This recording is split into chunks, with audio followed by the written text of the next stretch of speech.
Creo que hasta cierto momento que yo ubico por el 2004, cuando se aprobó una ley importante en esta materia, en realidad un poco el mensaje del país era: traigan plata que no preguntamos nada. Creo que a partir de 2004 hay un cambio, el país decide que no quiere más ser la plaza financiera turbia y progresivamente se toman medidas que implican un cambio. Faltan cosas, una cosa es no querer, otra cosa es saber hacerlo. Uruguay tuvo que aprender a hacer una serie de cosas, pero creo que ha habido cambios muy importantes en estos años, con la salvedad de que en todos lados se lava. No conozco país donde no se lave, entonces decir, bueno, Uruguay está a salvo, no, no es cierto. Todas mis presentaciones las empezaba diciendo: en Uruguay se lava.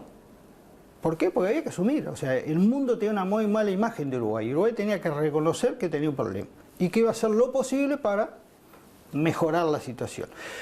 A alguna gente no le gustó: ¿cómo vas a decir eso? ¿Vas a debilitar la imagen del país? Digo, todo el mundo habla de que en Uruguay se lava plata, todo el orbe.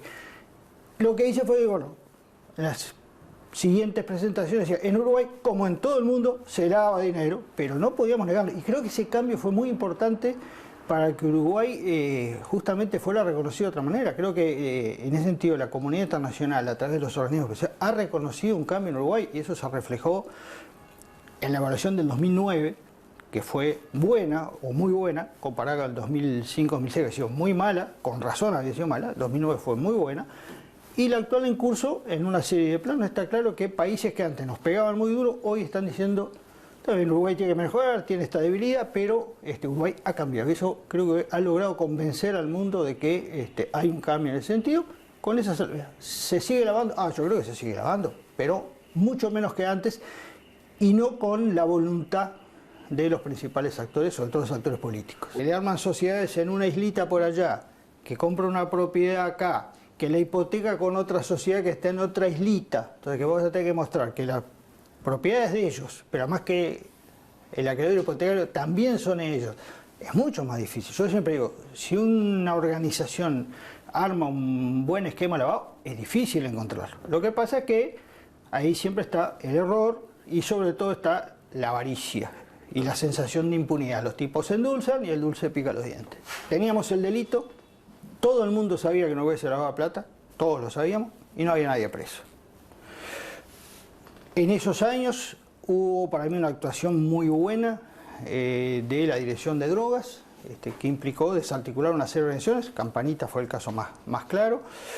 Y nosotros terminamos el periodo periodo 2005-2010, con más de 100 procesados por lavado, con distintos niveles, asistencia, pero también con profesionales de primer nivel. La mayoría de esos casos eran de droga. Era lavado de fondos proveniente de la droga, que también tenía una cosa extraña, que es decir, bueno, si al narco o al traficante se lo escuchaba por teléfono, se hacía seguimiento, todo el mundo aplaudía. Cuando se hacía la escucha al abogado famoso o al contador famoso, cuidado con eso. En realidad, como te decía hoy, son tan delincuentes como los narcos. Y por suerte en ese periodo hubo contadores importantes, abogados importantes y escribanos importantes presos, para diferenciar que también hay gente sana que no fue preso.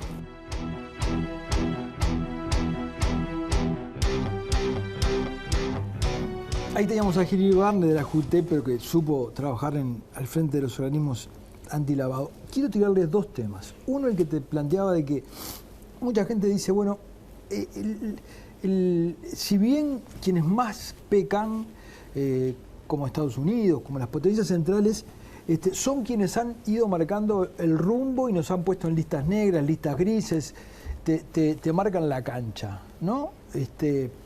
Y lo otro es, hay sectores de la sociedad, contadores, inmobiliarias, que se han visto tocadas por las leyes y dicen, ¿por qué? ¿Por qué me obligan a mí a ir ante la autoridad a decir que un cliente mío es sospechoso?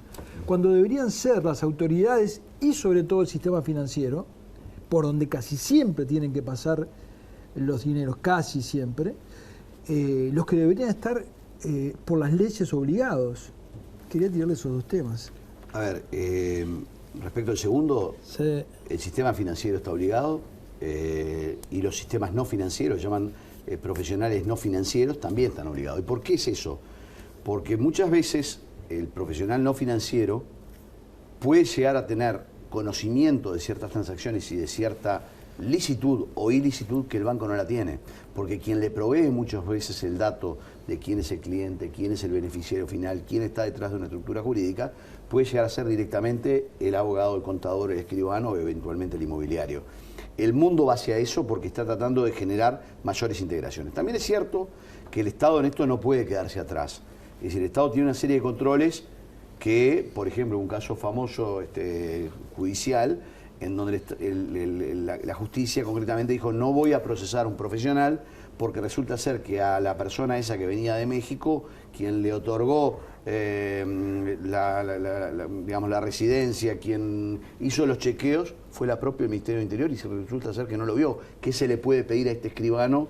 Que si el Ministerio no lo vio o si Migraciones no lo vio, le quieren aplicar a él el conocimiento. Eso también es cierto.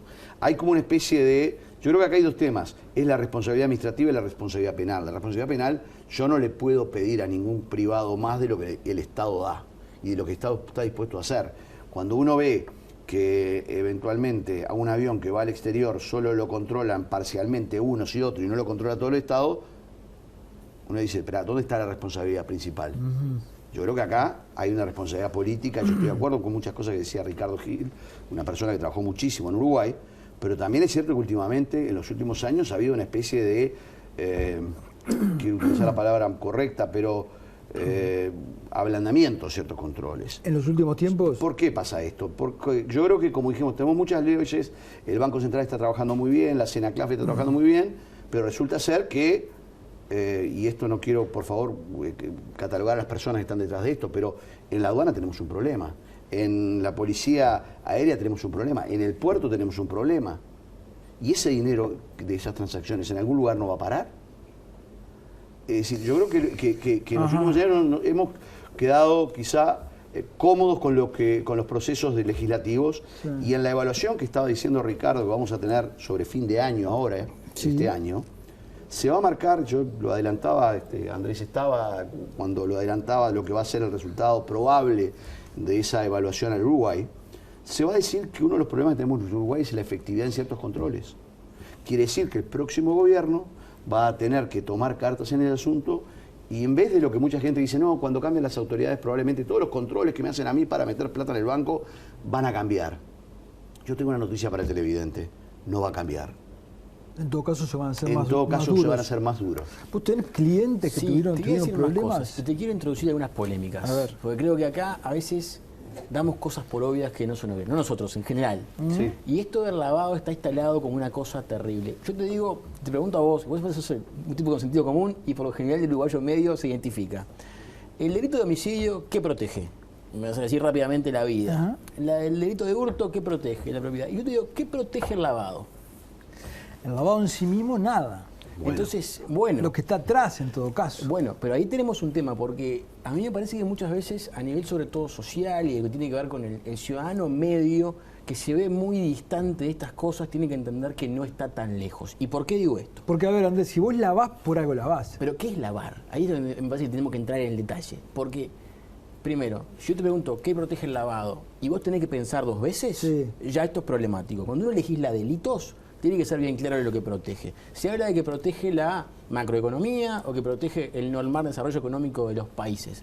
Porque a veces confundimos lo que es el delito precedente con el lavado en sí. Y esto vale la pena tomarse 2 segundos. Para que haya lavado, tiene que haber un delito cometido, que ahora veremos cuáles y cómo, que produce un resultado económico y eso es lo que se lava. Ahora, yo no puedo confundir el castigo del delito precedente, a ver, el narcotráfico... Vamos a explicarle a la gente, si el producto de esa transacción es una operación que no está tipificada como un delito, no hay lavado. No puede haber lavado si en el origen no hay un delito que esté tipificado en el país como tal. Exactamente, entonces, ahora vamos a los detalles.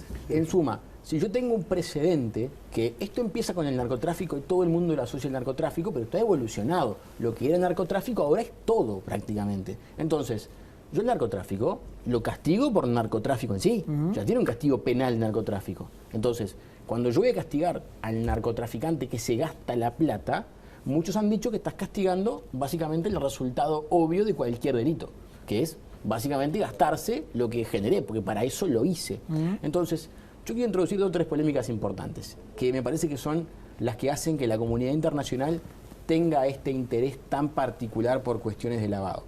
Yo creo que sí, que eventualmente que entre dinero que no está dentro del sistema a un sistema económico lo mueve, y eso no está bueno, pero no olvidemos que todos los estados que persiguen el lavado y hacen operativos de lavado y encuentran bienes o dinero lavado, todo eso que encuentran se lo guardan, ¿no? Lo decomisan y se lo quedan. Aun cuando el delito no haya sido cometido en su estado. Y acá esto es bien interesante porque los casos más paradigmáticos que Uruguay ha tenido últimamente son todos por delitos precedentes cometidos en otros países que no han sido juzgados en otros países. Entonces, yo tengo una sospecha fundada de que Gabriel Pereira cometió un delito en San Pablo, pero yo acá lo detengo y le decomiso todos sus bienes. Y con la sospecha nomás de que él cometió un delito en Brasil, le voy a juzgar el lavado autónomo en Uruguay, le voy a decomisar sus bienes, pero no se los voy a mandar a los damnificados en Brasil. Me los voy a quedar yo, porque esto Y ahora quizá iremos más adelante al caso del famoso turco, que es muy interesante. Paradigmático ese caso, ¿no? Que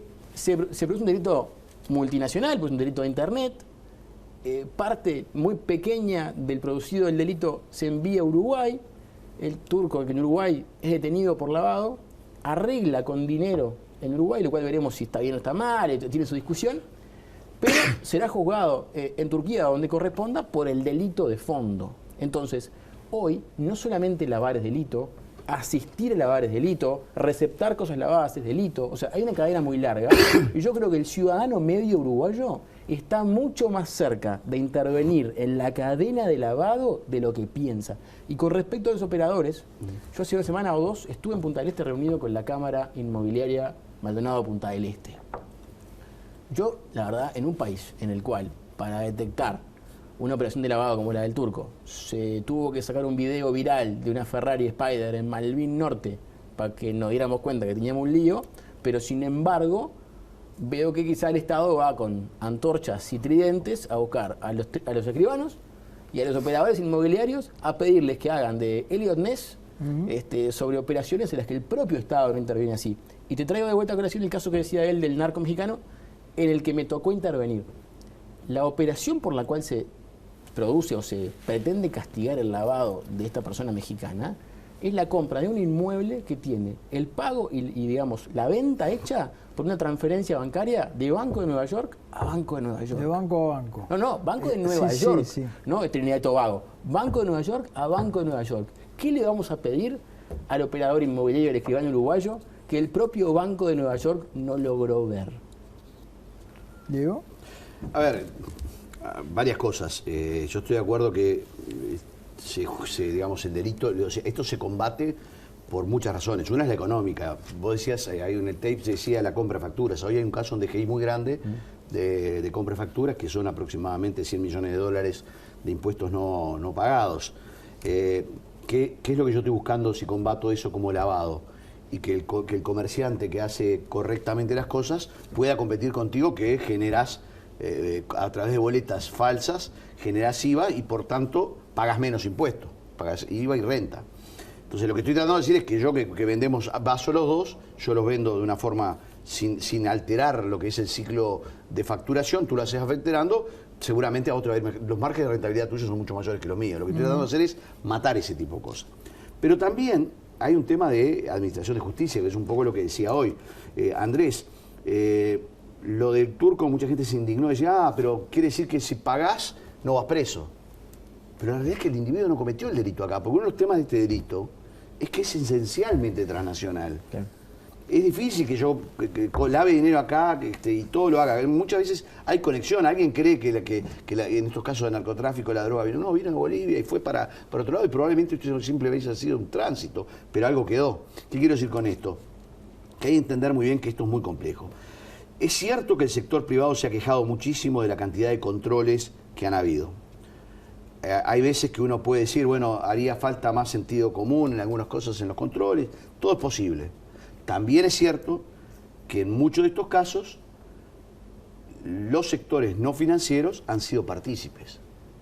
de una u otra manera. Entonces, es muy difícil, yo diría que el péndulo ese y dónde está el equilibrio está en pedir con razonabilidad las cosas. Lo que pasa, Leo, que los sectores no financieros que han sido partícipes, no está en su esencia la represión ni el control. Pero esto no se trata de represión, es simplemente es un control administrativo. Bueno, es conocer al cliente. La inspección, digamos, desde el punto de vista policial. Pero es que ni siquiera es eso. La realidad es que, si uno mira la ley, lo único que tiene que hacer es básicamente aplicar conocimiento básico del cliente, conocimiento reputacional, saber si su cliente no ha tenido problemas, si los tuvo, cómo lo solucionó, si hoy no tiene problemas, es decir, de dónde origina la riqueza. Lo que no se trata es que sea un detective. Y yo creo que hay muchos profesionales que a veces se dedican a estos temas, y no es el caso de los penalistas necesariamente, sino de los que de pronto hacemos prevención, que dicen, lo que pasa es que te están tirando como si fueras un detective, y no sos un detective. Lo que pasa es que el Estado tiene que claramente decir, bueno, en la medida que yo cumpla razonablemente con esto, no puedo meter sanciones a gente que en realidad de pronto es una sola persona en una escribanía. Exacto. Y esa persona tiene que hacer de magia y ser oficial de cumplimiento, director, escribano y como el Beto Carretero, que no tiene que hacer todas. Eso es lo que yo creo que muchas veces está faltando.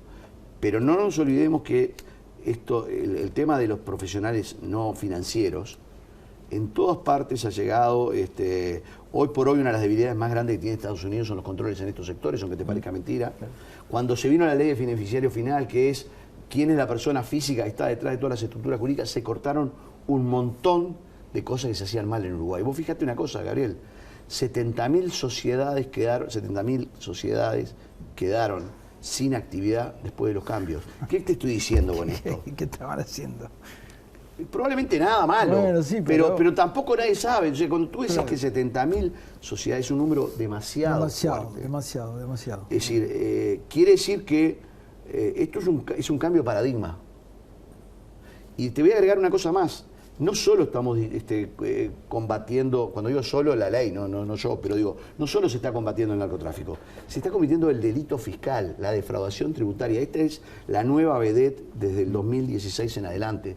Los estados buscan a aquellas personas que no pagan los impuestos, no solo para que los paguen, sino también para mostrarle a los que no lo pagan, que además de cobrarte lo que no pagaste, te voy a meter en cana. Querías intervenir, pero ¿sabes qué? Te voy a pedir otro permiso para ir a una tanda. Ahí está, vamos a una tanda y volvemos. Solo porque el Nico es amigo, si no, me fuera de punta.